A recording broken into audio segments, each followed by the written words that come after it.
Assalamualaikum warahmatullahi wabarakatuh. Salam sejahtera buat kita semua.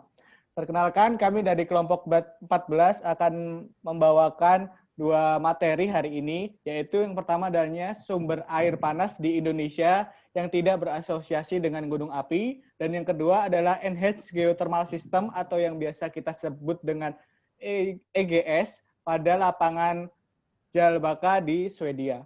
Yang pertama-tama, perkenalkan saya Fahri Alauddin Abror, di sini akan menjadi moderator.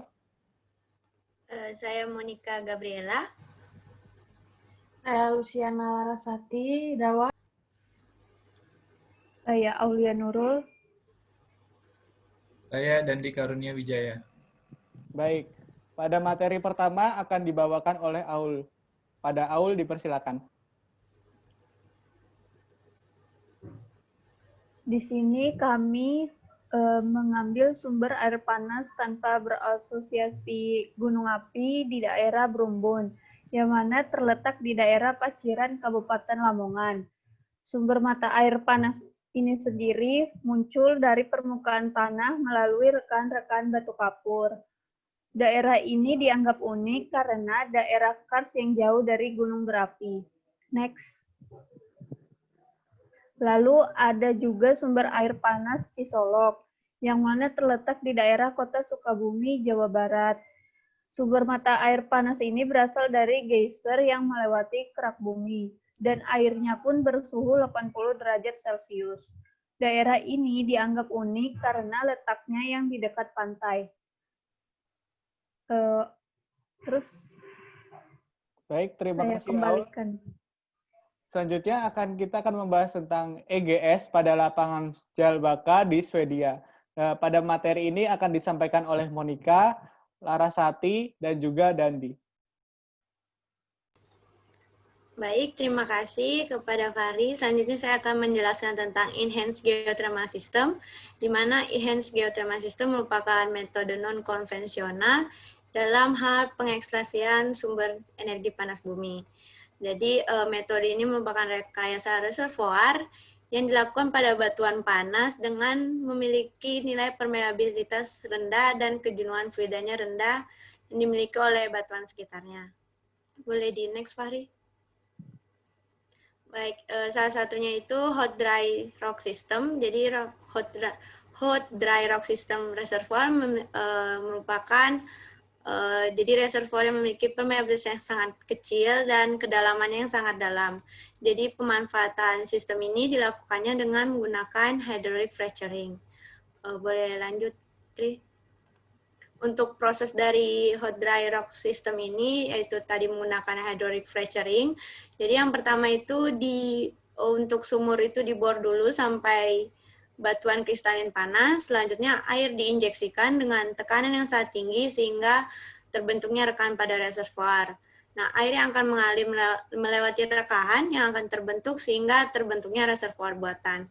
Untuk reservoir hot dry rock yang baik itu memiliki terdapatnya rekahan yang menghubungkan sumur injeksi dan sumur produksi agar fluida yang dapat mengalir itu dapat mengalir ke permukaan. Selanjutnya saya serahkan kepada Larasati. Selanjutnya saya akan membahas tentang yang pertama ada keadaan geologi yang terjadi di lapangan Jalbaka di Swedia. Mayoritas didominasi oleh Precambrian crystalline bedrock yang berasal dari permeabilitas natural yang rendah dan densitas laju panas yang rendah. Selain itu, batuan Bohus granit yang terbentuk di lapangan Jalbaka di Swedia ini berusia sekitar 920 Masehi. Dan ada dua jenis spesies batu Bohus granit pada lapangan ini, yaitu yang pertama, variasi yang mendominasi, contohnya ada Grace Red, Biotit Monzo granit, dan Leuco Monzo granit yang berjumlahnya lebih sedikit. Sedangkan spesies berikutnya berada di zona lainnya yang lebih sedikit juga, yaitu chloritization dan epidosation yang terjadi karena adanya fracture di lapangan tersebut. Selain itu juga ada program fracture mapping di lapangan Jalbaka, memiliki beberapa teknik yang berbeda, seperti yang pertama ada outcrop mapping, yaitu mapping untuk mendapatkan keterangan tentang batuan dan kondisi struktural. Lalu ada core mapping untuk melihat sifat-sifat struktur batuan seperti permeabilitas maupun porositas. Lalu ada borehole televiewer logging dan television logging untuk melihat gambar recovery yang sulit atau batuan yang tidak tersedia. Selanjutnya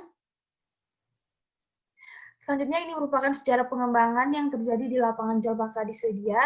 Di tahun 1984 sampai 1985, terjadinya proses drilling di sumur FJB 0, FJB 1, dan 2.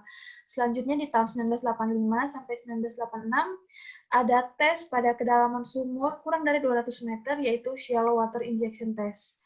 Lalu di tahun 1986 ada water angel stimulation di sumur FJB 1 termasuk menggunakan propan.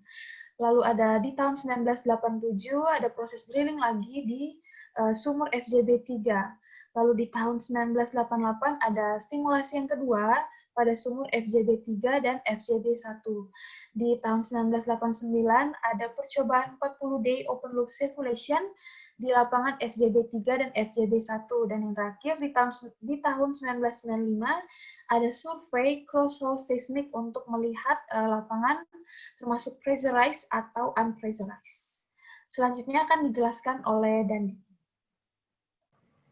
Baik, terima kasih Laras. Selanjutnya saya akan membahas terkait tahapan program dari stimulasi pada lapangan Jalbaka. Di sini ada 5 program. Yang pertama itu adalah Multi-Flow Rate Hydraulic Injection Test. Nah, pada pengujian injeksi hidrolik lajur alir ganda dilakukan dengan tujuan menguji hubungan antar konduktivitas, hidrolik, dan tekanan injeksi. Mendapatkan informasi tentang set rekah yang distimulasi dan mengevaluasi kebocoran atau kehilangan cairan. Sedangkan yang kedua yaitu High Pressure Stimulation. Tujuannya dari stimulasi rekahan tinggi adalah untuk membuka rekahan baru dan untuk menstimulasi patahan terbuka di dekat sumur yang untuk meningkatkan permeabilitas dan mengurangi nilai skin. Sedangkan untuk tahapan ketiga yaitu ada backflush. Backflush diharapkan dapat membersihkan retakan dari benturan rekahan seperti potongan bor dan juga tambalan rekahan lunak. Sedangkan untuk yang keempat adalah acidizing.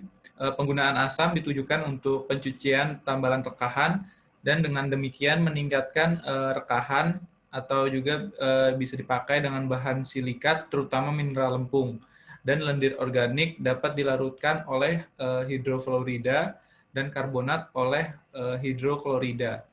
Bahan terlarut dapat terbawa ke permukaan dengan cairan pembilas balik.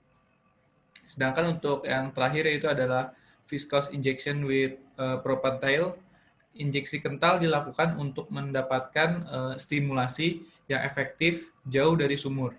Peningkatan permeabilitas dapat diperoleh dengan mendongkrak dan memotong retakan. Untuk menjaga agar faktor terbuka secara permanen setelah injeksi berakhir, maka propan diinjeksikan. Tujuan dari stimulasi viskos ini adalah untuk meningkatkan permeabilitas rekahan dalam radius 30 meter hingga dari lubang bor injeksi. Mungkin bisa di next. Oke, di sini adalah tabel yang sebelah kiri merupakan rekapan dari program di lapangan Jalbaka. Lokasinya itu ada di kota Jalbaka, Swedia. Tipe lapangannya adalah Research Facility, sedangkan untuk tahun pengembangan awal yaitu pada 1984 dan berakhir pada 1995.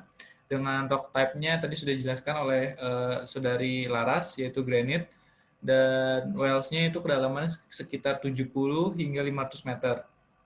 Sedangkan untuk stimulasinya menggunakan hydraulic fracturing dan juga acid stimulation dengan HCl/HF. Nah, untuk founding-nya, capacity, dan operator, data belum lengkap, udah kami cari juga, namun memang sumber belum ada yang bisa menyediakan info yang lebih relevan.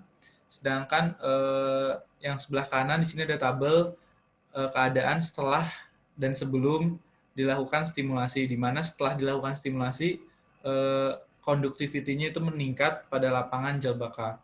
Dan mungkin kesimpulan dari lapangan Jalbaka ini yang dapat saya simpulkan dari data-data yang saya dapatkan, proyek ini berhenti karena nilai dari tingkat ekonomis yang tidak mencukupi atau tidak ekonomis lebih lanjut untuk dikembangkan. Mungkin itu saja dapat saya sampaikan, lebih jelasnya akan saya limpahkan kepada Fahri. Terima kasih.